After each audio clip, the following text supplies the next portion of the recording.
Hey everyone, it's Joey Bailey with Created in Awe. Thank you so much for coming back to my YouTube channel. Welcome back. We are today gonna make 3 little shelf sitters, really cute little shelf sitters out of rice paper and a stencil and a couple of things from my Magnolia shop. So let's get started.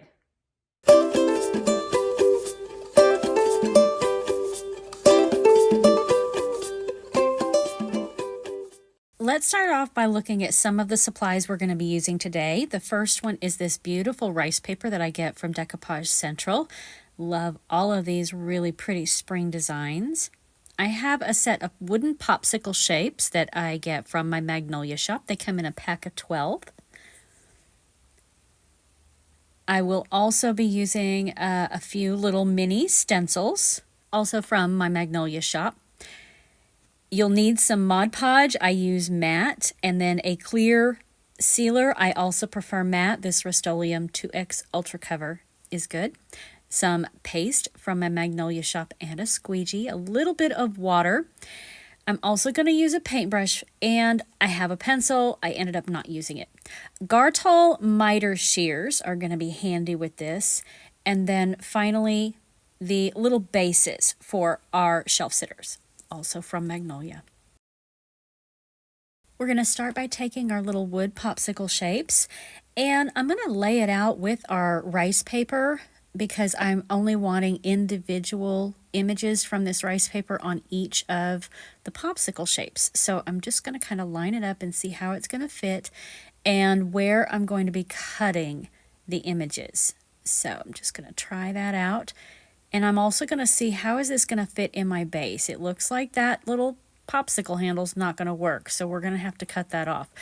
You can use your pencil if you want to mark where you want to cut it. But as it turns out, I want to cut the whole handle off so that it fits nice and snug and sits flat in that notch you can see right there of the shelf sitter. So I'm just going to go ahead and line up my miter shears.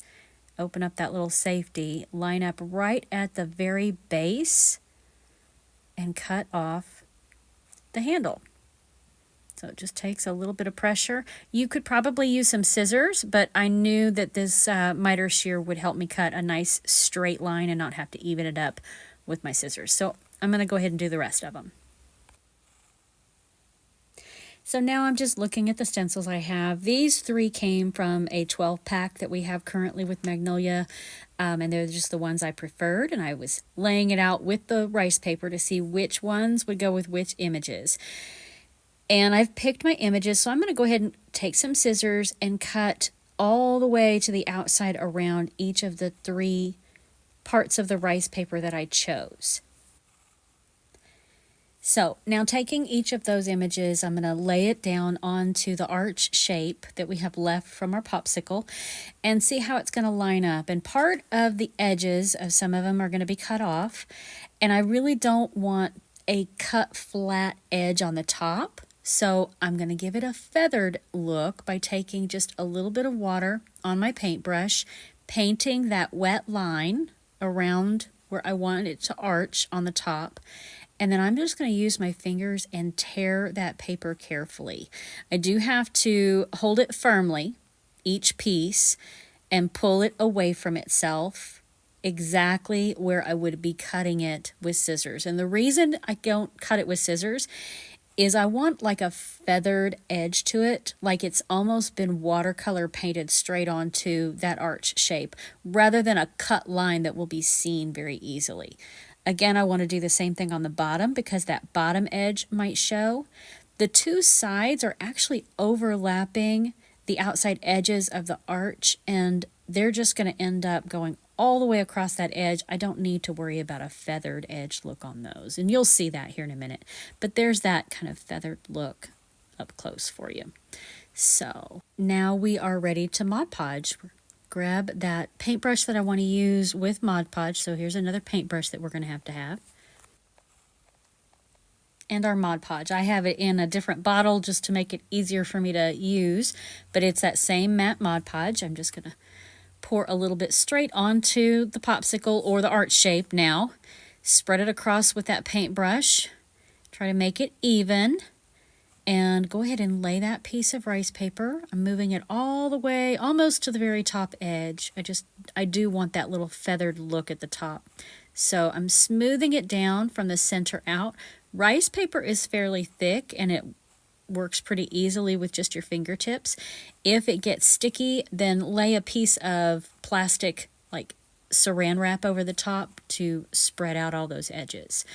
And I'm going to go ahead and dry this, and then we will also move on and do the same thing with the other two popsicle shapes. So all three are done and now dry. And you can see a couple of the rice paper images overlap on the left and right side. So I have another little tool I'm going to grab. It's called a Gator sander, which I'm going to be able to add a link to this later. You can just use regular sandpaper if you want to.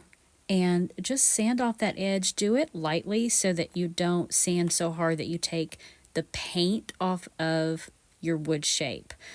But just very gently. It actually allows me to kind of cut that edge on the two popsicles shapes that needed it trimmed off. You could use scissors if you like, but I like that this kind of gets it right up to the edge of the wood and I don't have to worry about any hangover of it. So my next step is to apply a Mod Podge over the top of each of these pieces of rice paper. I start from the center of it and work toward the outside edge. And I will add a little more Mod Podge here and finish all three images, making sure they are completely covered and dried.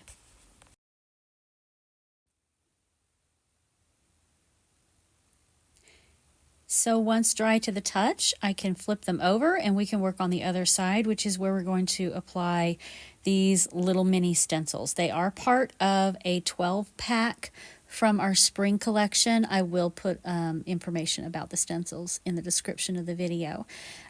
So we're going to flip those over. They are well protected with that Mod Podge layer on them now. And I now need to work with my stencils. They are sticky. If you have not seen the Magnolia Design Co. stencils, they're self-adhesive.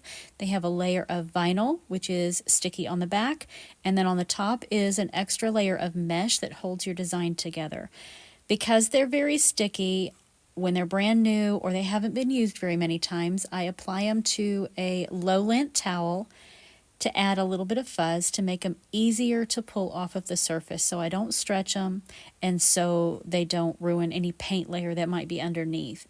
So I added the fuzz and I am lining it up where I want it to be on the back of the arch shape, smoothing out any air bubbles. I'm going to go ahead and do the same process with all three.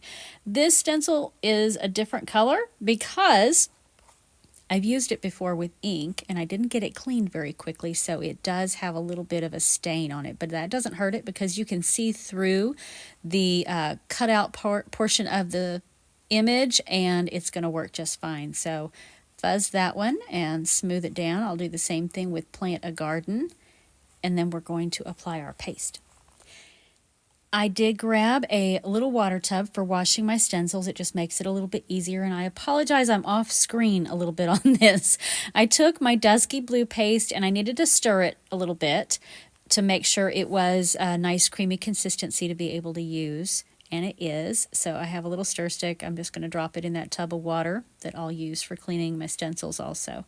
My Squeegee grabs a little bit of paste and smooth it across the design of the stencil. Once I get everything covered, I did clean off some excess there as a part of the process, and then now I'm going to remove the stencil. Do it kind of slowly in case I have missed something and I can touch it up, but that one came out pretty good. Put my stencil in the water with the sticky side up, and I moved on to the second and third one, and I'll skip ahead since I'm off screen here. And here's the last one being removed. Nice and slowly, upside down in the water. I will wash those after I'm done with everything. And give them a good solid drying. Make sure they are dry to the touch. The last thing I will do is take that Rust-Oleum matte spray and give the back side a nice couple of light coats of that clear spray, and then they are ready to display. just kind of setting it into the base, making sure that I can see it the way I want to, flip it around, see what it's going to look like on each side. And I'll do that with all three, and then I can't wait. Here we go. I'm going to show you what they look like. And here they are. Here is one side of each of them, and then we're going to flip it over and show you the other side, so you could display them however you like. I think they came out just beautiful, perfect for spring or any time of year. And I did not glue these into the bases, so you could remove them and do something different with those bases, change it up for the seasons. The links for all of the Magnolia products, anything that I already have added to my Amazon shop for you, and that decoupage central rice paper will be in the description of this video if you'd like to go take a look at them and get them for yourself. And I'd love to hear your thoughts. Tell me what you think below. If you enjoyed this, give it a like and subscribe and tell your friends. And come over to Facebook and see some of the other things I've made. See you soon.